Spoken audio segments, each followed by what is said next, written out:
Welcome to Guiding Literature, the place for your every literature related doubts. Today, we are going to analyze a poem written by Arun Kolatkar titled Between Jejuri and the Railway Station. दोस्तों, अरुण कोलात्कार की other poem biograph की भी summary मैंने already डाल दी है मेरे YouTube account पर। आप उसको चेक कर सकते हैं। उस वीडियो की लिंक मेरे डिस्क्रिप्शन बॉक्स में मिल जाएगी। अरुण कोलात्कार एक इंडियन पोएट थे जिन्होंने मराठी और इंग्लिश दोनों में लिखा था। उनके पोएम्स रोज़मर्रा की ज़िंदगी की सिंपल और सिली घटनाओं के बारे में एक्सप्रेस करने के लिए जाने जाते थे और उनके पोएम्स थोड़े बोल्ड हुआ करते थे क्योंकि वो ह्यूमर यूज़ करके सटायर करते थे सोसाइटी के इविल्स या सोसाइटी के इश्यूज़ को। Between Jejuri and the Railway Station is a poem that is included in his poetry collection titled Jejuri. Jejuri Poetry Collection won the Commonwealth Poetry Prize. इसलिए चलिए आज हम इस पोएम को डिस्कस करते हैं जिस पोएम में उन्होंने ट्रेडिशन और मॉडर्निटी थीम को बहुत अच्छे से रिफ्लेक्ट किया है। टाइटल पढ़कर हम ये समझ सकते हैं कि जो नरेटर होगा इस पोएम का वो जेजूरी और रेलवे स्टेशन के बीच में कहीं खड़ा होगा और पूरे सीन को डिस्क्राइब कर रहा होगा। तो चलिए हम इस पोएम को डिस्कस करते हैं। जेजूरी एक छोटा सा टेम्पल टाउन है जो कि महाराष्ट्र में लोकेटेड है। इस टेम्पल टाउन में खंडोबा नाम की जो डेटी है यानी कि जो गॉड है, लोकल गॉड है, उनके मंदिर लोकेटेड है और खंडोबा लॉर्ड शिवा का एक अवतार है।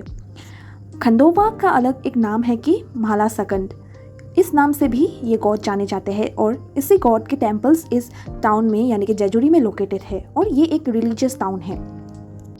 बिगिनिंग में पोएट इस टेम्पल टाउन की सीनरी का एक्सप्लेनेशन देते हुए कहते हैं कि जब हम एक टेम्पल टाउन छोड़ के जाते हैं तो हम देखते हैं कि यहाँ पर 63 प्रीस्ट के घर हैं, यानी कि इस टेम्पल टाउन में 63 घर हैं जो कि प्रीस्ट को बिलोंग करते हैं, जो जहाँ पर वो मंदिर जो लोकेटेड है वो मंदिर फुट ऑफ द हिल में लोकेटेड है और उस मंदिर में 300 पिलर्स है, 500 स्टेप्स है और 18 आर्चेस है। ये डिस्क्राइब कर रहा है, इमेजरी के हेल्प से ये पूरे सीन को डिस्क्राइब कर रहे हैं ऑथर। जो 64th वाला घर है वो टेम्पल डांसर की है, यानी कि देवदासी का घर। हम जानते हैं कि देवदासियाँ टेम्पल्स में प्रिस्ट के सामने डांस करती है और ये एक तरह की डिवोशन को मीन करता है और ये बहुत पहले से चलती आ रही है। यहाँ पर जो नेक्स्ट लाइन है, who owes her prosperity to another skill, ये एक हिडन एजेंडा को मीन करता है कि मे बी वो देवदासी नाचने के अलावा कुछ और स्किल भी डेमोन्स्ट्रेट करती है, जो कि हो सकता है कि वहाँ की जो प्रिस्ट है उन लोगों को सेक्सुअली सेटिस्फाई करती होगी, क्योंकि हम ये भी जानते हैं कि कई ऐसे प्रिस्ट है कई टेम्पल्स में जो देवदासियों का फ़ायदा उठाते हैं अपने डिज़ायर्स को फिल करने के लिए। तो वो ओन्स हर प्रोस्पेरिटी यानी कि अपना जो उसका जो वेल्थ है या अपना जो सक्सेस है वो सिर्फ डांसिंग के वजह से नहीं आई है, अनदर स्किल की वजह से आया है, जो हो सकता है कि satisfying the sexual desires of the प्रिस्ट्स।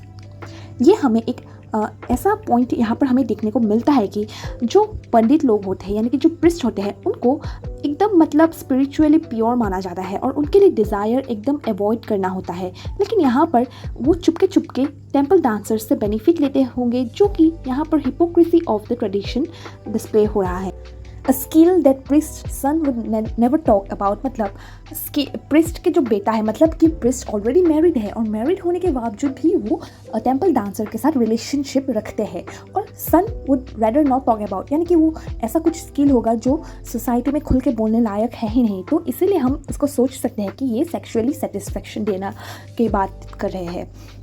और प्रिस्ट का बेटा उस देवदासी के घर में कभी जाएगा भी नहीं क्योंकि उसको सोशली मतलब आउटकास्ट माना जाता है, क्योंकि वो लोग लोअर रैंक से बिलोंग करते हैं और एक अनदर स्किल जो रखते हैं वो तो सबको पता ही होगा, इसीलिए उन लोगों को सामाजिक तौर पर कभी भी रिकॉग्निशन नहीं मिलता है, लेकिन प्रिस्ट उनका फ़ायदा उठाते हैं।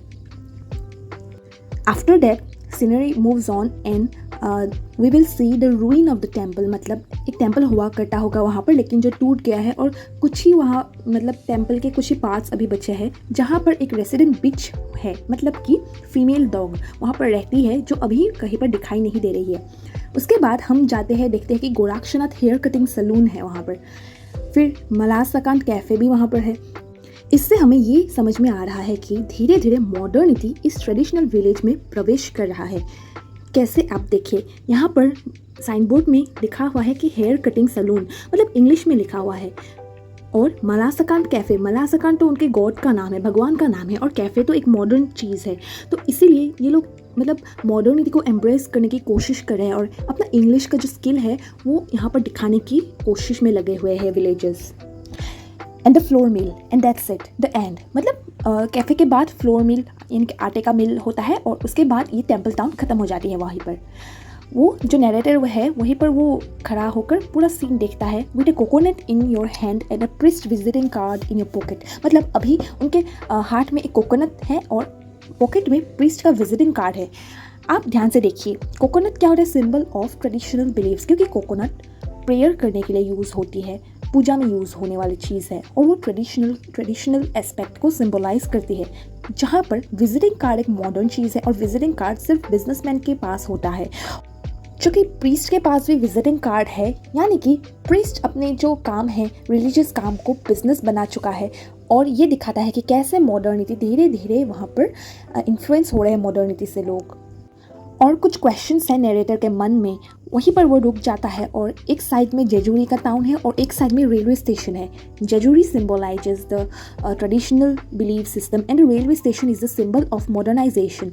यानी कि जो नरेटर है वो बीच में रुका हुआ है और दो, एक साइड में ट्रेडिशनल है, एक साइड में मॉडर्निटी है। तो जो एमलगमेशन है मॉडर्निटी और ट्रेडिशन का वो यहाँ पर दिखाया गया है। इसके बाद एक सीन को डिस्क्राइब किया गया है जहाँ पर एक ज्वार के फील्ड में dozen of cocks and hens dance कर रहे हैं खुशी में। वो लोग ज्वार के जो ग्रेन्स हैं वो खाकर पूरा डांस कर रहे हैं, हार्वेस्ट डांस। मतलब कुछ ऊपर स्ट्रेट अप, कुछ स्ट्रेट डाउन, मतलब अप डाउन ऐसे जंप कर रहे हैं कुछ कॉक्स और कुछ हैंस। इस सीन का एक सिग्निफिकेंस है कि मतलब वो जो नरेटर वहाँ पर रुका हुआ है ट्रेडिशनल और मॉडर्निटी के बारे में सोच रहा है, उसका माइंड में ये अप डाउन हो रहा है। मतलब उसका माइंड में एक कन्फ्यूजन चल रहा है कि क्या मॉडर्निटी अच्छा है, क्या ट्रेडिशन अच्छा है, और वो दोनों के बीच में एक बैलेंस बनाने की कोशिश कर रहा है कब से। And there you stand, forgetting how silly you must look, with a priest on your left shoulder as it were, and a station master on your right. उसके बाद वहाँ पर तुम रुके हुए हो, बहुत सिली लग रहे हो क्योंकि तुम्हारे लेफ्ट साइड में एक प्रिस्ट खड़ा है और तुम्हारे राइट साइड में स्टेशन मास्टर खड़ा है, जो कि मॉडर्निटी सिंबलाइज करता है और प्रिस्ट हमें मालूम है कि ट्रेडिशन। इसका मतलब जो ऑथर है वो एक ब्रिज है और ब्रिज दोनों मॉडर्निटी और ट्रेडिशन के बीच में एक बैलेंस बनाने की कोशिश कर रहे हैं। और हमें ये समझाया जा रहा है कि कैसे ट्रेडिशनल विलेज में भी मॉडर्निटी का प्रभाव पड़ने लगा है।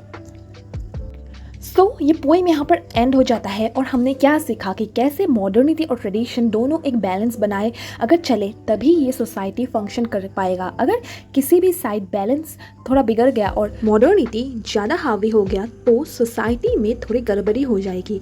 इसीलिए मॉडर्निटी और ट्रेडिशन के बीच में एक अच्छा सा बैलेंस होए तभी ये सोसाइटी अच्छे से फंक्शन कर पाएगी। So the poet wanted to highlight the balance between tradition and modernity in this poem. I hope you understood this poem nicely, and if you did, please leave a comment below, and if you have any query regarding this poem, also drop your question in the comment section. I will try to resolve it. Please subscribe to my channel so I can make more such videos. Bye.